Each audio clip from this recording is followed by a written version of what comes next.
Sloveniji je v državnem cestnem omrežju več kot 1400 mostov, viaduktov in drugih tako imenovanih premostitvenih objektov. Številni so stari več desetletij, nekatere so gradili v nekdanji Jugoslaviji.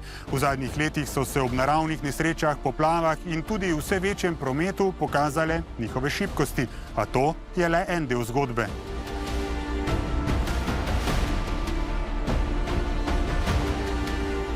Na stotine mostov je na občinskih cestah, zanje pa pravzaprav sploh ni natančnih evidenc, rednih pregledov in predvsem jasne odgovornosti. V mnogih lokalnih skupnostih tako denimo sploh ne vedo, v kakšnem stanju so njihovi objekti.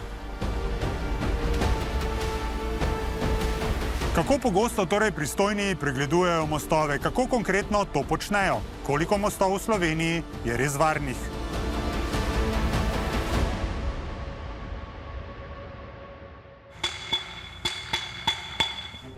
Mostove je treba, pojasnjuje doktorica Maja Kreslin z oddelka za konstrukcije Zavoda za gradbeništvo Slovenije, redno in temeljito pregledovati. Jeklene in lesene vsako, ostale na vsaki 2 leti. Zakaj je to pomembno? Te informacije so ključne za optimalno upravljanje z prometno infrastrukturo. Poleg tega imamo pravilnik, ki zahteva od nas, da mi mostove pregledujemo. Mostovi se pregledujejo v skladu s tem pravilnikom in pa v skladu z določili, ki jih ima posamezni upravljalec. Se pravi, za avtoceste je to DARS, za mostove na glavnih in regionalnih cestah je to Direkcija za infrastrukturo, za občinske mostove pa občine. In kako konkretno pregledujejo mostove? Preden pridemo na teren, si že v pisarni pogledamo, kaj obstaja od tega mosta, kakšna dokumentacija, da vemo, kaj nas na terenu čaka. To je pomemben korak. Ko pridemo na most, ga najprej razdelimo na posamezne dele. Posebej se pogleda podporna konstrukcija, to so te stene, ki jih vidite, prekladna konstrukcija, v tem primeru plošča, krila, okolica objekta, vsa oprema, ki je gor, in potem se vsak tak del posebej ovrednoti v smislu poškodb. Ko most razdelimo na posamezne dele, se lotimo elementov. Se pravi, del podporne konstrukcije je tale opornik in ko pregledujemo ta opornik, popisujemo vse poškodbe, ki jih zagledamo. Recimo tlele vidim eno razpoko in potem, ko pridemo do ene take poškodbe, to poškodbo ocenimo, kakšna je velikost te poškodbe, kako je razširjena in kaj to pomeni za varnost konstrukcije. Mi s tem ugotavljamo, ali so v notranjosti betonske površine kakšne poškodbe. Temu se reče votlavost ali praznina. Mi popišemo vse poškodbe, ki jih vidimo. Če rezultati tega pregleda pokažejo, da so kakšne poškodbe kritične, da smo v slabem stanju ali kakorkoli vprašljiv, potem se pa gre v dodatne preiskave, meritve in analize, kjer se pokaže, ali je potrebno na mostu omejiti obtežbo ali v najslabšem primeru celo zamenjati.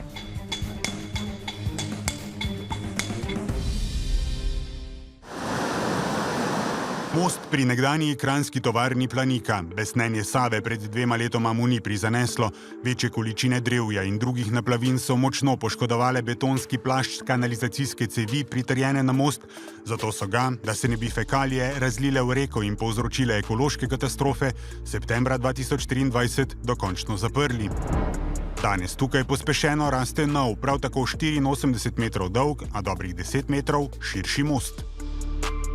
Kot pojasnjuje kranjski župan Matjaž Rakovec, druge rešitve, kot da se lotijo tako obsežnega projekta, pravzaprav niso niti imeli. Obenem bo pa stanovanjski sklad na drugi strani gradil nova stanovanja, neprofitna stanovanja, dobrih 260 novih stanovanj. In zato smo se odločili za tako veliko investicijo, cirka dobrih 9 milijonov, od tega bo samo most stal 2 milijona 700, ki je v bistvu mnogo širši, bo potekal dvosmeren promet, potem bo steza za kolesarje, za pešce, je pa tudi meter višji, tako da nas take ujme, kot so se zgodile leta 2023, na ta most ne bodo vplivali. Bo pa seveda tudi vsa nova infrastruktura, kar se kanalizacije tiče. V kranjski občini, kjer je kar 76 mostov daljših od 3 metrov, tovrstnih konstrukcij več kot pol stoletja, ni podrobneje pregledoval nihče. Pred 4 leti pa so to spremenili. Trenutno smo jih pregledali že 42, letos še 15 in potem prihodnje leto do konca. Pred desetletjem so začeli občinske mostove sistematično pregledovati tudi v Kamniku, pripoveduje Matjaž Srša z občinskega oddelka za gospodarske dejavnosti. Smo najeli Zavod za gradbeništvo in se dogovorili za pregled vseh mostov, na podlagi katerih smo dejansko dobili neko sliko stanja, v kakšni kondiciji in v kakšnem stanju so mostovi. In ko smo dobili to prvo sliko, prvo oceno, smo ugotovili, da je več kot 50% v zelo dobrem stanju, 20% mostov oziroma 13 objektov je pa pač v kritičnem ali slabem stanju. In to je bila tista osnova, podlaga za neko strateško načrtovanje tako izvedbe kot tudi financiranja. In potem smo pripravili plan in seveda začeli z leti sistematično izvajati sanacije in tudi zamenjave najbolj kritičnih mostov. Več kot polovico teh najbolj kritičnih so že sanirali. Most je ena taka specifična, bom rekel, infrastruktura, ki je iz vidika gospodarstva in turizma zelo pomembna, predvsem iz kritične infrastrukture, kar pa pomeni ena velika odgovornost vseh občin, da res odgovorno pristopimo, da pravočasno popravimo poškodbe, ponavadi so to manjše poškodbe, in tudi sama sanacija, če je prej narejena, je tudi cenejša. Tudi v Kranju so v zadnjih 4 letih prenovili kar nekaj mostov in za to odšteli več kot 4 milijone evrov. Največja obnova je bila ta na Ljubljanski cesti od železniške postaje pa potem do tega pogorišča Majdičevega mlina. To je bil zahteven projekt, ker smo tudi nov podvoz uredili. Potem smo morali urediti tudi nov most v Rilevki čez Rupovsko, naredili smo tudi nov most čez Rupovsko pri izlivu Rupovce v reko Kokro.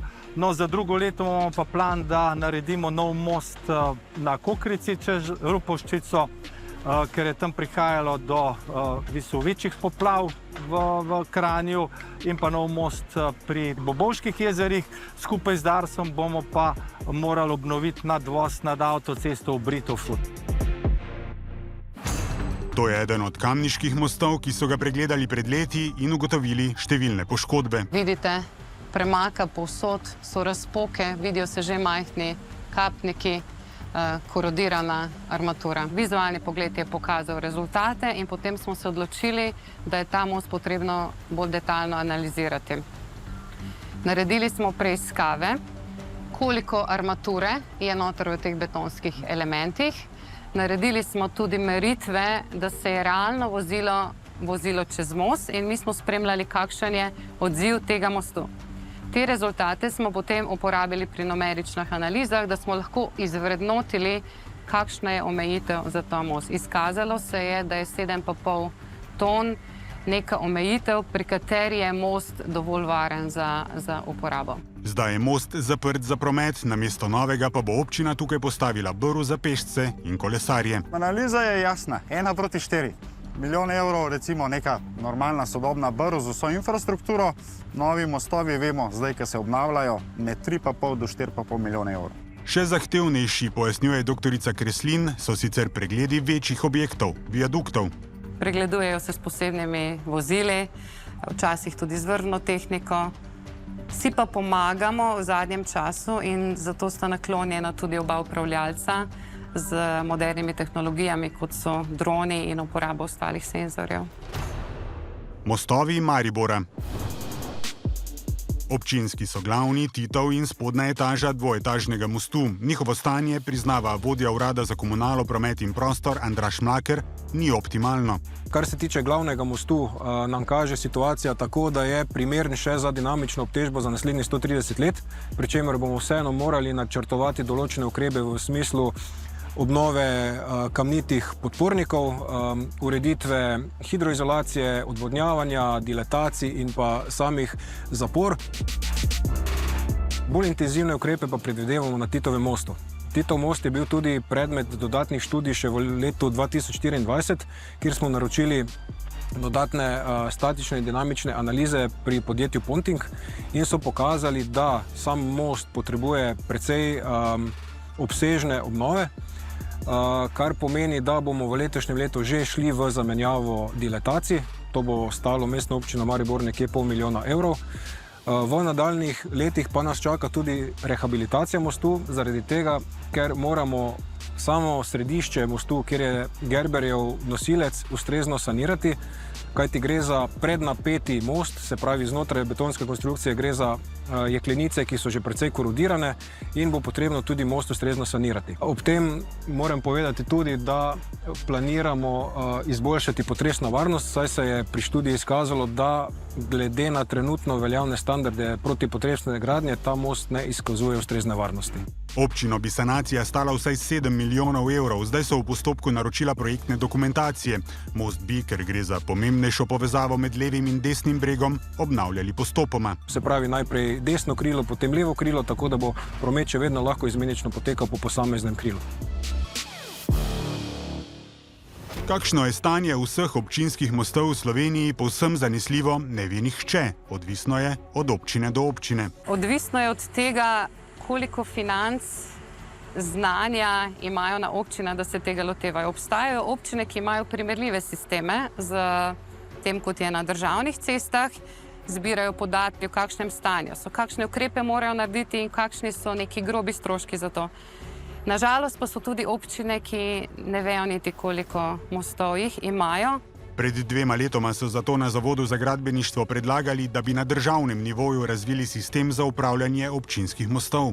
Zdajle konkretno sistema še nimamo, imamo pa že precej podatkov, ki jih bomo potem, ko se bo mogoče ta sistem spostavil, lahko vključili. To so podatki od občin, ki že same pregledujejo mostove in podatki, ki so se zbrali v pregledih po poplavah. Državna tehnična pisarna je po avgustovskih poplavah pred 2 letoma pregledala 375 mostov, daljših od 5 metrov v 18 občinah. 10 mostov v 6 občinah je bilo takšnih, ki bi jih morali nujno obnoviti, sanirati ali celo zamenjati. Pa stanje državnih mostov. Direkcija za infrastrukturo trenutno bdi nad 1399 mostovi, daljšimi od 5 metrov, ki so na glavnih in regionalnih cestah. Še pred desetletjem so bili številni v tako slabem stanju, da so morali prižgati rdečo luč in omejiti promet. Danes, zagotavlja Simon Mlekuž, vodja sektorja za investicije v ceste, je stanje boljše. Stanje se izboljšuje zato, ker letno vseeno uspemo nekaj več popraviti, kot se stanje poslabša. V tem trenutku imamo 29 mostov, nekaj jih je pa že v izvedbi. Tako da letno gre približno 30 objektov v določene ukrepe, ali vzdrževalne, investicijsko vzdrževanje ali rekonstrukcijo. V letošnjem proračunu imajo za to namenjenih 30 milijonov evrov. S tem nekako uspemo vzdrževati oziroma izboljševati stanje mostov na državni infrastrukturi cestni. Med večjimi projekti je trenutno 5,3 milijona evrov težka gradnja v poplavah porušenega mostu čez Kamniško Bistrico v Domžalah. Nujno bo treba prenoviti tudi Malečniški most, ki ga je direkcija od mariborske občine prevzela pred dobrimi 3 leti. Je v slabšem stanju, zato v tem trenutku poteka priprava projektne dokumentacije za obnovo tega mostu. Kaj pa viadukti in nadvozi, ki so v pristojnosti Darsa? Po zadnjih ocenah je 4% teh objektov v slabšem stanju, ostali so v dobrem ali zadovoljivem, vendar noben od 4% objektov ni v takem stanju, da ga bi morali razbremeniti ali zapreti. Trenutno Dars na avtocestnem omrežju obnavlja 3 viadukte na odseku Slovenske Konjice Dramlje, pa viadukte Šentilj, Devina in Rebrnice. Zaradi obnov na teh odsekih nastajajo dolgi zastoji, nepopisna gneča. A dela, pravijo na Darsu, so nujna. Viadukt Rebrnice se denimo vsako leto premakne za 1 centimeter. Kot pojasnjuje prvi mož družbe Andrej Ribič, v prihodnje načrtujejo še kar nekaj obnov oziroma gradenj. Bomo šli v obnovo viaduktov od Unca, Postojne do Razdrtega in potem imamo na ljubljanski obvoznici, bomo na novo zgradili viadukt Dolgi most, ta pride nova konstrukcija in popolnoma nov viadukt, potem je na južnem delu most preko Ljubljanice in pa na zahodni obvoznici, tukaj malo naprej, most preko Gradaščice. V sodelovanju z mariborsko občino, ki je upravljalec spodnje etaže, nameravajo prenoviti tudi mariborski dvoetažni most. Se tudi zaključuje projekt PZI strani Darsa in bo sklenjen sofinancerski sporazum, kjer bo mestna občina Maribor prevzela svoj delež pri sanaciji spodnje etaže, ki je dejansko kategorizirana občinska cesta.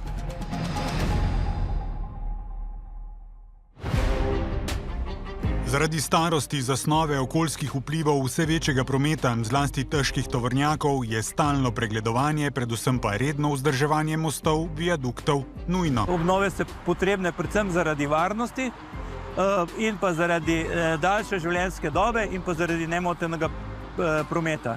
Zdaj, če si predstavljate en tak nadvoz, ki je tale, na katerem stojimo, če pride do staranja, lahko pride do okruškov in te okruški lahko poškodujejo vozila, ki vodijo pod nadvozom. Redne sanacije so praviloma tudi cenejše od dragih in zamudnih gradenj povsem novih objektov. Težnja je potem, da bi se z rednim vzdrževanjem, pravočasnim, podaljševalo življenjsko dobo obstoječih mostov. In to je tudi posledica teh pregledov. Oziroma pregledi so nujni za to, da se lahko to izvaja. Sigurno je to zelo pomembno, ta preventiva kot karkoli drugega, ne? Predvsem z vidika varnosti za tiste, ki te mostove uporabljamo. Ne? Predvsem v tistih občinah, kjer sploh ne vedo, kakšno je stanje njihovih mostov. Potrebno se je zavedati, da je praktično vsak most pomemben. Naj si je to en mali mostiček v vasici, ki je pomemben za šolski avtobus, ali pa en viadukt na avtocesti. Vsak most v tisti družbi nekaj pomeni.